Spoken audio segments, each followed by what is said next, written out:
La noche del viernes dejó una secuela incendiaria en el mundo televisivo que estalló el sábado 12 de julio. Todo comenzó con un nuevo enfrentamiento entre las hermanas Campos, en lo que ya no parece un simple desacuerdo familiar, sino un conflicto público perpetuado en los medios. El ambiente en el plató se volvió irrespirable cuando Terelu, visiblemente agotada, estalló contra Carmen Borrego en una discusión que rozó lo personal y lo hiriente, dejando al descubierto una relación completamente fracturada. La intervención de Ángela Portero no fue precisamente un bálsamo, sino más bien una llamada al orden con voz firme. No dudó en lanzar críticas tanto a Carmen como a Terelu, cuestionando abiertamente la manera en que ambas están gestionando su exposición mediática y, en particular, el uso constante de la figura de su madre, María Teresa Campos, como centro de atención para alimentar contenidos de exclusivas. En medio del caos, solo Antonio Montero y la propia Portero parecían mantener una actitud serena y sensata, tratando de reconducir un plató convertido en un campo de batalla emocional. La aparición de Carmen Borrego como invitada especial no solo no ayudó, sino que contribuyó al desplome del programa en términos de audiencia. La emisión registró un escaso 9,8% de share, un dato preocupante si se lo compara con el rotundo éxito de Tu cara me suena, que superó el 25% y arrasó en la franja horaria. A eso se le sumó una intervención sin mucho sentido de María José Suárez, quien fue cuestionada por opinar sobre una supuesta ruptura sentimental sin tener mucha información clara al respecto. El conjunto de la noche se tradujo en un auténtico fracaso televisivo, que ni el morbo ni las exclusivas lograron salvar. Pero más allá de los números, lo verdaderamente escandaloso fue la crudeza con la que Carmen Borrego habló de su madre, de su familia y de su vida privada.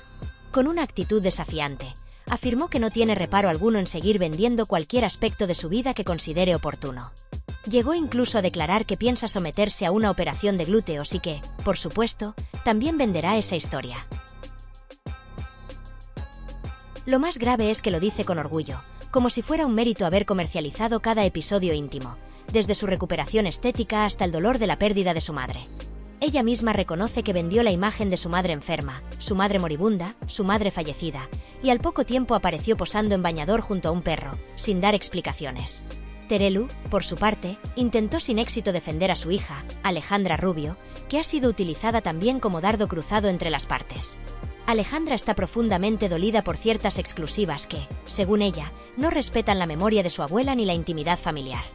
De hecho, el gran detonante de la bronca fue la indignación de Alejandra por la constante instrumentalización mediática de la figura de María Teresa. Carmen, sin embargo, sostiene que tiene tanto derecho como el resto de su familia a dar entrevistas, vender exclusivas y hablar de lo que considere necesario, ya que según ella todos lo han hecho y nadie puede ir ahora de digno. Lo curioso es que Carmen intentó justificarse diciendo que hace tiempo que no hace exclusivas, cuando lo cierto es que prácticamente cada trimestre hay una portada protagonizada por ella. Da igual si es una operación estética, una disputa con su nuera, un desencuentro con su hijo o una declaración incendiaria contra su sobrina, siempre hay contenido que ofrecer. De hecho, la propia Alejandra le reprochó públicamente la exclusiva en la que Carmen afirmó estar acostada en la cama donde su madre pasó sus últimos días. Una afirmación que, más allá del escándalo, dejó en shock a muchos espectadores por su falta de sensibilidad. En el plató, las pullas fueron constantes. Los colaboradores no daban crédito a lo que escuchaban.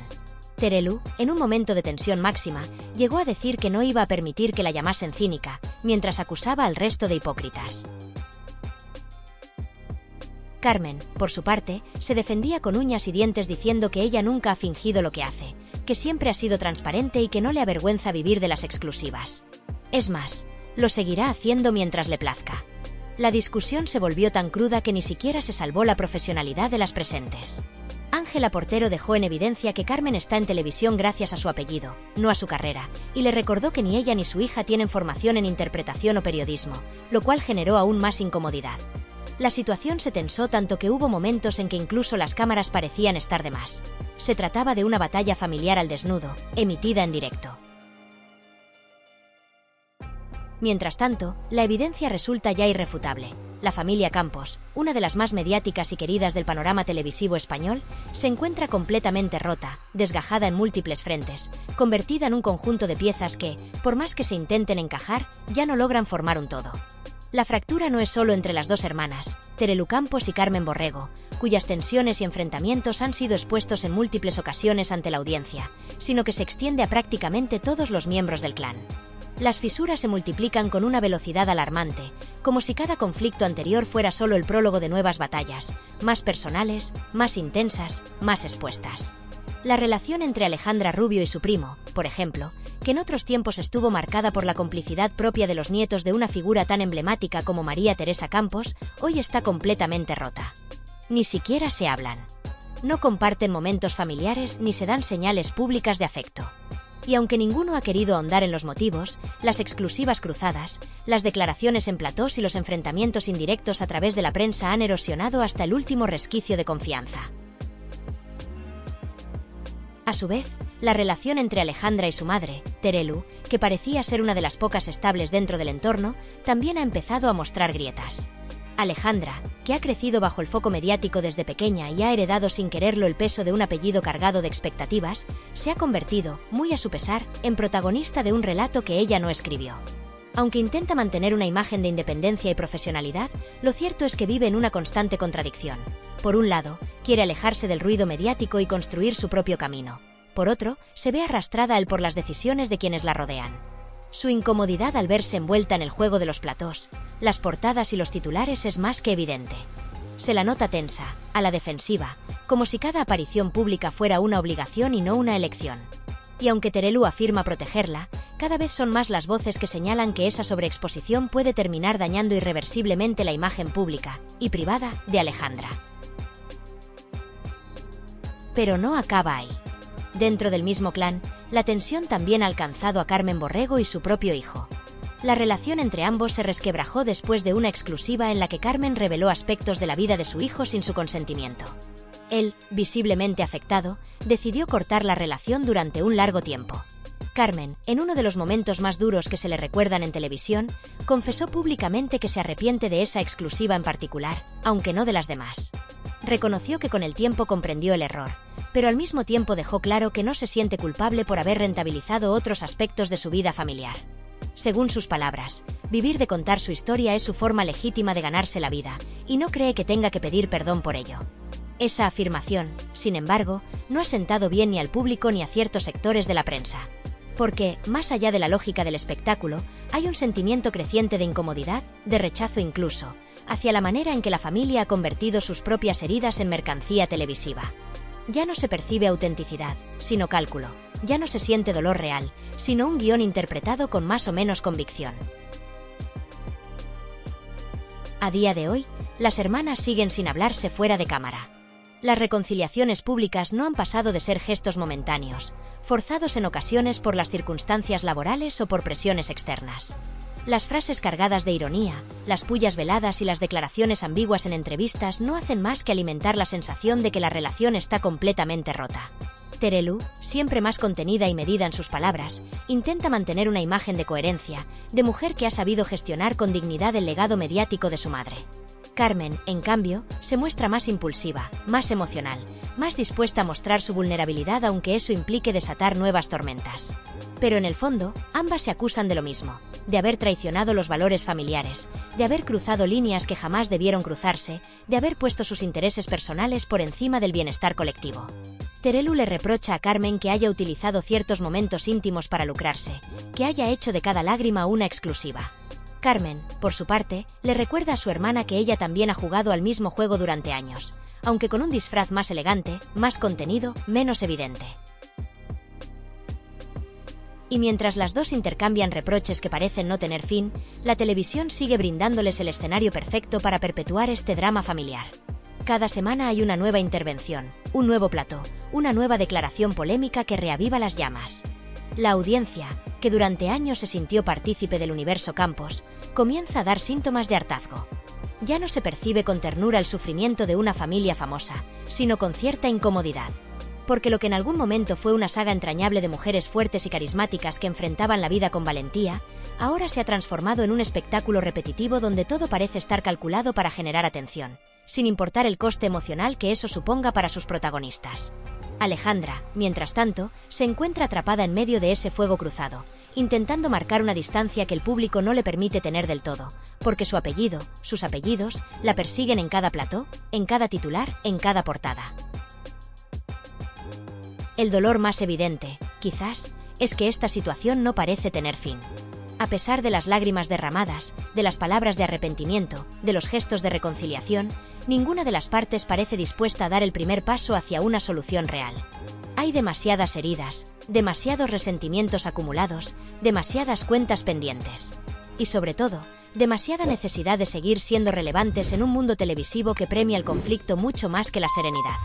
Lo trágico es que, mientras todo esto ocurre, la figura de María Teresa Campos, la verdadera matriarca, el hilo que unía a todos, queda cada vez más desdibujada, utilizada como punto de referencia emocional sin que nadie parezca honrar realmente su legado. Su recuerdo es invocado constantemente, pero más como excusa que como inspiración. Y así, semana tras semana, el espectáculo continúa. Un espectáculo que hace tiempo dejó de entretener, porque ya no hay humor, ni emoción, ni sorpresa.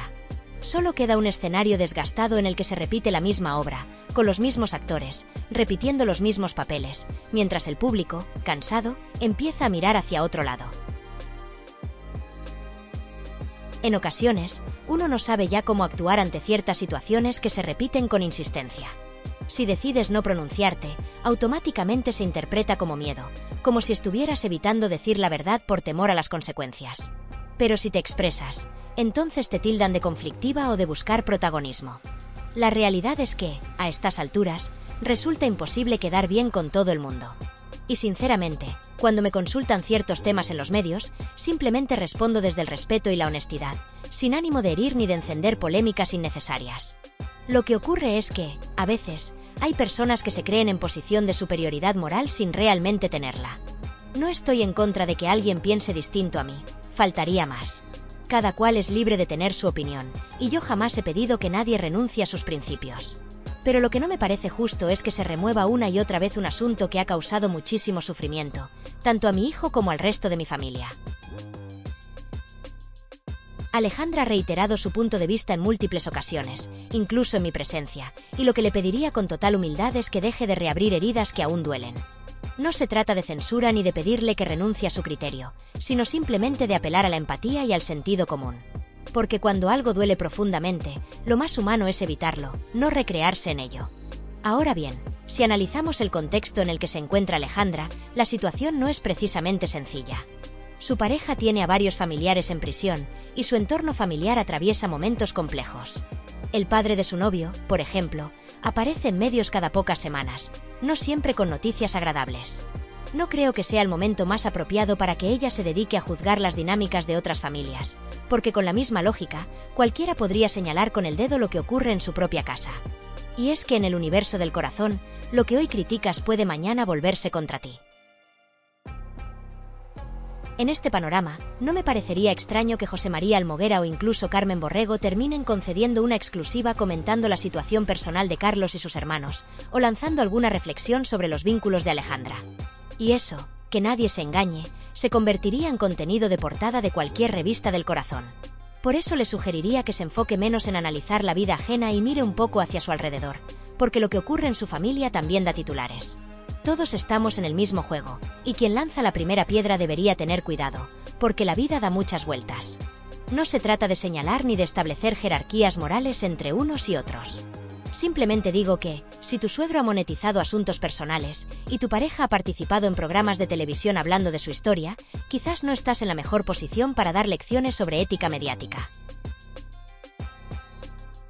Al final, todo esto no deja de ser un mercado donde cada cual vende lo que puede, y lo importante es no fingir que uno está por encima del resto cuando todos actuamos con los mismos códigos. El que cobra por hablar, debe aceptar que también lo comenten. Así de sencillo.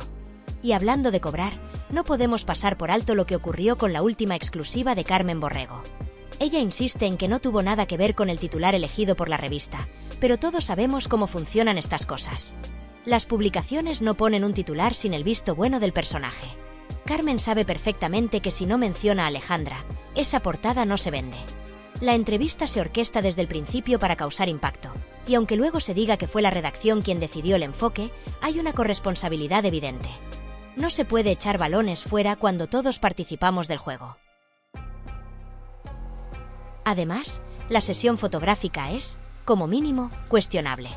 La imagen de ella en bañador con un perro en brazos que parecía querer escapar, no es precisamente lo que uno espera de una exclusiva seria. Y si aceptas ese tipo de exposición pública, es lógico que luego venga acompañada de críticas. Lo que no vale es cobrar por contar tu versión y luego indignarte porque otros opinen. Eso va en el contrato, en el sueldo emocional de quien vive de lo que cuenta. Por eso, aunque me caiga mejor Carmen que Terelu porque al menos Carmen admite algunas cosas que su hermana ni menciona, no puedo dejar de señalar que ambas participan en un circo mediático que alimentan a diario. Terelu, por su parte, sigue instalada en una especie de pedestal imaginario. Su actitud, cargada de altivez, y esa forma de hablar como si fuera la voz autorizada del periodismo, no se sostienen. No posee ninguna formación específica que la respalde, más allá de llevar un apellido con historia. Su hija, tampoco. Y sin embargo, se comportan como si fueran referentes indiscutibles del medio, ignorando que la mayoría de sus intervenciones no nacen del mérito profesional sino de las relaciones familiares que explotan. Esta soberbia constante es una de las razones por las que resulta tan difícil empatizar con ellas. Carmen, al menos, dentro de su estrategia mediática, muestra algo más de humildad. Es consciente de que se gana la vida hablando de su entorno, y lo hace sin demasiadas pretensiones. Pero también hay que decir que, por dentro, tiene opiniones que no se atreve a manifestar en público, sobre todo para no herir ni a su hermana ni a su sobrina. Y eso también hay que entenderlo. A veces, el silencio es una forma de protección. Pero no nos engañemos, las ideas están ahí, aunque no se verbalicen frente a las cámaras. En cuanto a la relación familiar, de puertas para adentro no es tan idílica como se quiere hacer ver. Me consta que Alejandra y Carmen apenas tienen contacto fuera del ámbito profesional. Se utilizan mutuamente cuando hace falta para generar contenido, lanzarse indirectas o simplemente crear expectación.